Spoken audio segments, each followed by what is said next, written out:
Bonsoir à tous, merci d'être avec nous pour ce journal Maritima. Voici les titres de cette édition. Après le meurtre de Liana, l'émotion reste vive. Maître Michel Amas, avocat marseillais spécialisé dans la défense des droits des enfants, dénonce les failles persistantes de la protection de l'enfance.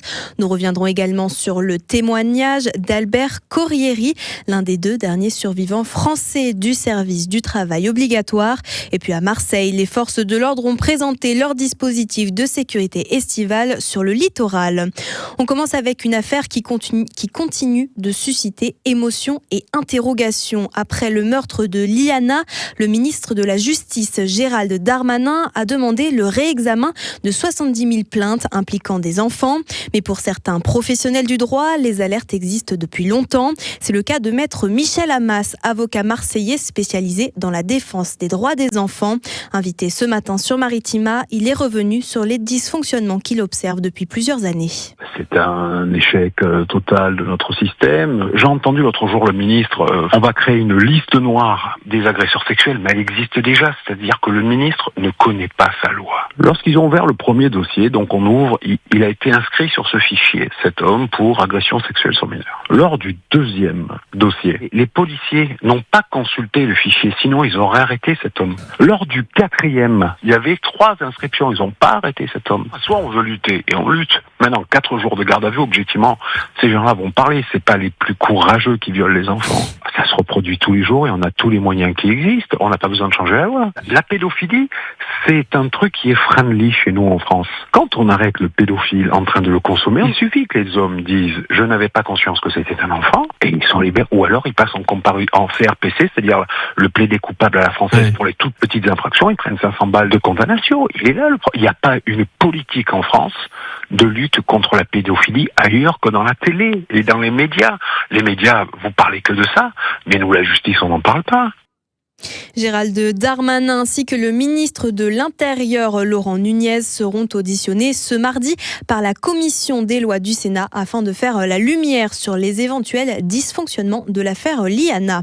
On poursuit avec une autre histoire liée à la justice, cette fois tournée vers la mémoire. Albert Corrieri avait 21 ans lorsqu'il a été envoyé en Allemagne en 1943 dans le cadre du service du travail obligatoire. Pendant 25 mois, dont 18 dans une usine d'armement, il a vécu l'enfer des travaux forcés. Après avoir demandé à l'État français une indemnisation pour ce préjudice, il a été débouté par la justice. Aujourd'hui âgé de 104 ans, le Marseillais n'a rien oublié. Michel Montagne l'a rencontré. Ah ben c'est terrible, hein, c'est terrible. Moi quand j'en parle, je ne peux pas l'oublier, ça, c'est inoubliable ça. Moi j'ai tellement fait confiance à la justice que je me suis dit, bon, ben, ils vont comprendre que la souffrance qu'on a eue, malheureusement, ça a été le contraire. Enfin, qu'on a eu, parce qu'on est parti quand même 650 000 jeunes, et ils ont souffert autant que moi, mes copains. J'en ai perdu 95 dans un bombardement. Je ne peux pas accepter que la justice passe à travers tout ça. Ça ne se peut pas se croire, ça. Pour moi, la justice, c'est à refaire. Elle est à reprendre de A à Z. On ne réclame pas la fortune, on réclame 10 €. Maintenant, ils nous les donnent. On les prend, bien sûr, parce qu'on a travaillé. On ne veut pas être payé gratuitement, parce qu'on me dit que tout travail mérite salaire. Si tout travail mérite salaire, pour quelle raison on doit travailler gratuitement, surtout dans un pays étranger, dans très mauvaises conditions? Travailler gratuitement pour l'ennemi, c'est impossible. On ne peut pas accepter ça. Mais je vais être obligé de l'accepter, certainement, parce que si c'est la justice qui commande, ben on se mettra à genoux devant la justice. D'ailleurs, sur les quelques 650 000 Français réquisitionnés pour le STO, seuls 2 seraient encore en vie aujourd'hui, dont Albert Corrieri.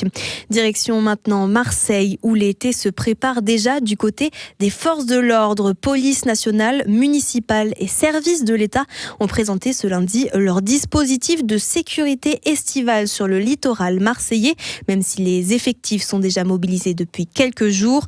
L'an dernier, près de 700 interpellations ont été réalisées grâce à ce dispositif et déjà 25 depuis une quinzaine de jours. Corinne Simon, préfète de police déléguée des Bouches-du-Rhône, nous présente une partie de ce dispositif au micro de Rémi Reponti. Pour la police nationale, vous aurez tous les jours 130 policiers qui seront présents sur le littoral. Ce sont des policiers locaux qui sont renforcés par des renforts extérieurs. Ces renforts extérieurs, c'est une CRS qui viendra uniquement sur la sécurisation. Ce sont des motards et ce sont des maîtres nageurs, des CRS maîtres nageurs. Nous avions l'habitude d'avoir des CRS maîtres nageurs sur 2 plages. On rajoute la plage des Catalans, la plage où nous sommes, qui sera donc surveillée par des CRS maîtres nageurs. Le premier objectif, c'est de montrer notre présence, c'est-à-dire de rassurer la population. Le deuxième objectif, c'est de pouvoir intervenir le plus rapidement possible. Et le troisième objectif, c'est de pouvoir continuer à faire des contrôles, à la fois des contrôles en mer, puis bien sûr à terre, nous ferons des contrôles dans tous les commerces, dans tous les bars, les restaurants. Nous renforcerons, comme l'année dernière, la sécurisation dans les transports en commun, puis nous renforcerons également les contrôles routiers. Vous aurez un maillage du territoire de la part de la police nationale et de la police municipale. L'idée, c'est que toutes les Marseillaises, tous les Marseillais et tous les touristes qui viendront dans le département des Bouches-du-Rhône puissent passer les meilleures vacances possibles. Et pour accompagner ce dispositif, plusieurs arrêtés préfectoraux ont également été pris, notamment contre les rave parties ou encore la consommation de protoxyde d'azote. Toujours à Marseille, mais cette fois dans les salles de classe, Martin Adjari, président de l'ARCOM, l'ex-CSA, était en visite dans une école élémentaire du centre-ville. Cette venue marquait la fin d'une semaine de sensibilisation aux écrans menée dans 8 établissements marseillais. L'objectif, apprendre aux enfants à décrypter les contenus qu'ils regardent et adopter les bons réflexes. On écoute Martin Adjari au micro de Rémi Reponti. Ce qui compte pour les plus petits, je crois, c'est de leur montrer les enjeux, de leur faire toucher du doigt certains risques ou le fait qu'il y a des risques, il faut qu'ils soient attentifs. C'est d'éveiller leur sensibilité par rapport au fait que tout ça n'est pas neutre.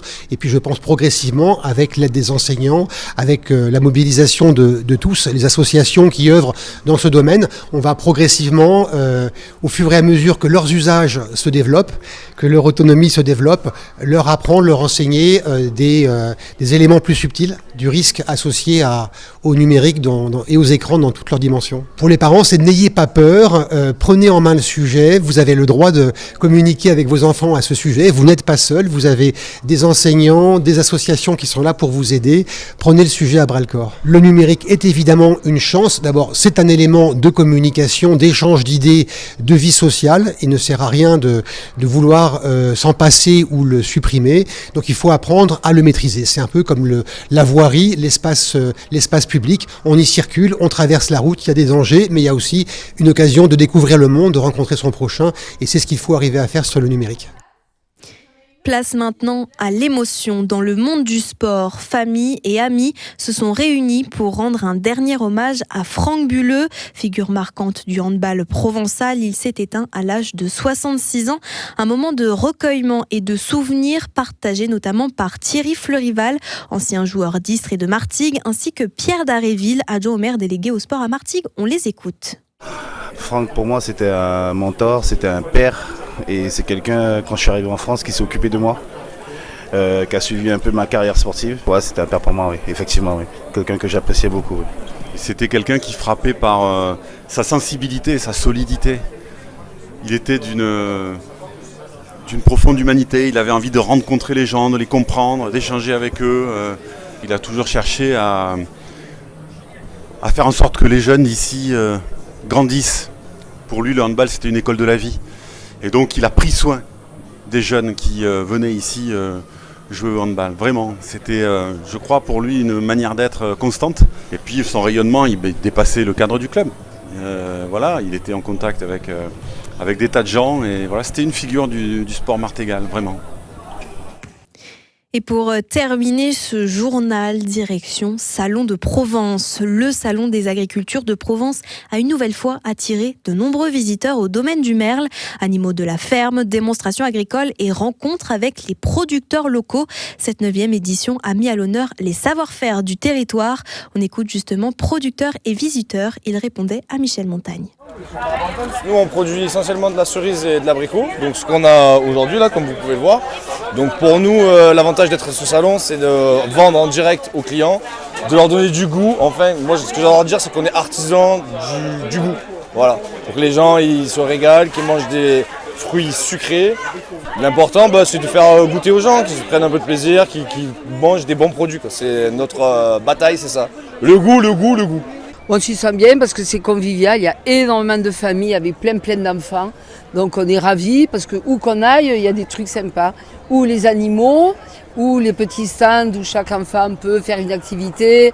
Et les dégustations. Ça fait la 3e année qu'on vient et c'est toujours un plaisir de venir. Pour les enfants, c'est agréable. Et ce qu'il aime bien, lui, surtout, c'est les tracteurs. Ça, c'est un régal pour les enfants. Ça fait du bien de voir aussi un petit peu la nature, quoi, et que les agriculteurs, ce qu'ils font, tout ça, c'est pas mal aussi. Ouais. Non, ils m'obligent pas à venir, mais je m'amuse bien quand même. C'est la fin de ce journal. Merci à tous de l'avoir suivi. Je vous souhaite une très bonne soirée sur Maritima.